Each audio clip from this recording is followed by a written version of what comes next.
Hi, this is a response video to Hans Wormhat, a YouTuber flat earther who teaches lies and tries to cover it up with his personality. I'm going to debunk his points and I'm going to make sure that you can all hear his deceit and my response to break it apart so that you are not deceived. Hans Wormhat, this is a video on the zealotry of science, and there is no such thing as the zealotry of science. Science is a study. What he is trying to say is the zealotry of people who trust the scientific method to ascertain and discern the truth.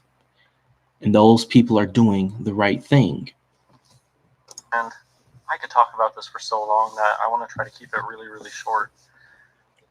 I used to believe in science, and okay, it's bad to say that because I still believe in being able to have theories and test them and prove things right, and the scientific method, but modern science has nothing to do with that. That is a lie. Hans, you are telling your first lie. Modern science, modern studies of science are explicitly derived from the scientific method that you claim to support. And people really follow it just like a religion, and I even. Now, I'm going to try to help the audience here understand something. Hans Wormhat uses his voice and the way that he articulates his the approach, his speaking approach, to emotionally carry the listener into trusting him.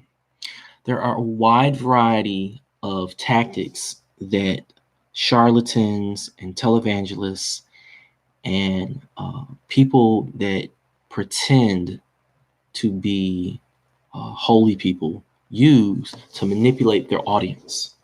And what Hans Wormhat does is he uses his voice in a way where he tries to, you can almost hear how he almost rushes his voice. He rushes his words just slightly, as if it has already been established, and he's trying to just hurry you up, oh listener, to just come on along with him, because he really needs to tell you something else more important. And what you have to do is catch the rushing technique when he articulates a lie, but doesn't even take a moment to examine whether or not what he's saying is truthful or not. You'll hear me make a ding noise when he does it. I used to follow it just like a religion. Believe things against better judgment that don't have proof for it, and believe fairy tales that people tell you. Like, I remember when they tried to teach me the fairy tale of gravity, I remember knowing that that was not true. Ding. That wasn't the right answer. I knew that the apple fell because it's more dense than air and Ding. it's no longer supported by the tree. Ding. So right there, he knew. He doesn't know. He would have had to have studied that somewhere in order for him to know that gravity wasn't real, or that the apple doesn't fall because of gravity. He would have had to have learned that, and then he would have explained that to you. He would explain what the alternative is. Density wasn't something that he just knew was a reason. It's something that he has later on, after the fact, used as a reason. Therefore, he is lying. That's buoyancy. And you don't need Ding. the mass of the Earth to bend space-time. Ding. And when a right wing or a flat earther says you don't need, they are trying to trick you, oh listener, into believing that they have already settled the matter. Need is a red herring. What is needed or what isn't needed is a slightly different concept than what works and what doesn't, or how something works. So the science with this person is not the issue. It is how he portrays his arguments. And here's where they get kind of arrogant about it too. Now that right there is hypocritical. Hans is extraordinarily arrogant, and I hope that you, oh listener, can hear that arrogance in his voice. It is extremely disappointing to know that a person with that level of arrogance can blithely just talk about the arrogance of others. The hypocrisy is just amazing. This is the person who claims to be Christian. I have no problem admitting that God made this place the way that it works, and that's why there's only one down direction. Now, that's another problem. How things work is what science discusses. Just like earlier, when I explained to you how he is deceiving you with his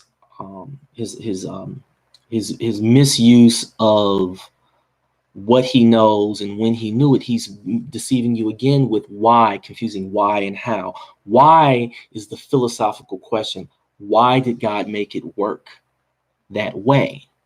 But science is only looking at how. How is it that God makes gravity work?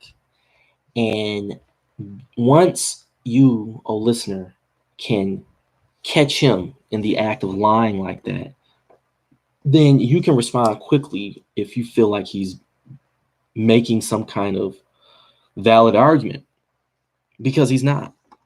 And that's why things fall only in one direction, and that direction is down. And I'm okay with saying that. Now, what scientism will do is they'll make up some sci-fi explanation for that. But at the end of the day, they still don't really have a why. Okay. Science doesn't look for a why. Science looks for a how.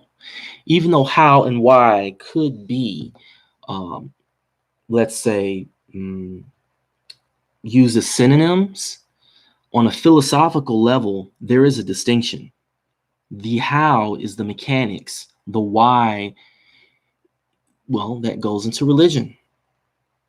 So we're not going to get anywhere, and you know it, when you try to manipulate your audience into thinking that science is trying to explain why. Why for science will go to the fundamental forces and why the fundamental forces work. Why is not why things fall.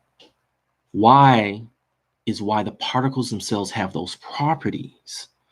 That's a philosophical question. How things fall is answered by describing the process that each particle has to influence time and space.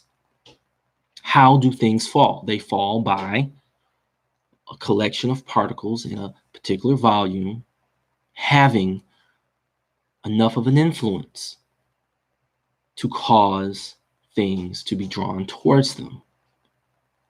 Why? We don't know. But we know that how it occurs goes all the way to the fundamental property of the particle itself.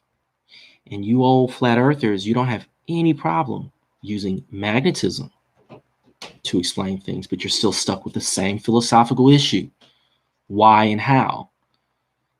And you have picked and chose arbitrarily what you accept as a why versus what you accept as a how, only because you want to make an argument against scientists who have, for the most part, described how all the way to the fundamental properties of those particles. I'm going to stop here. I'm going to consider this part one of your debunking, oh Hans.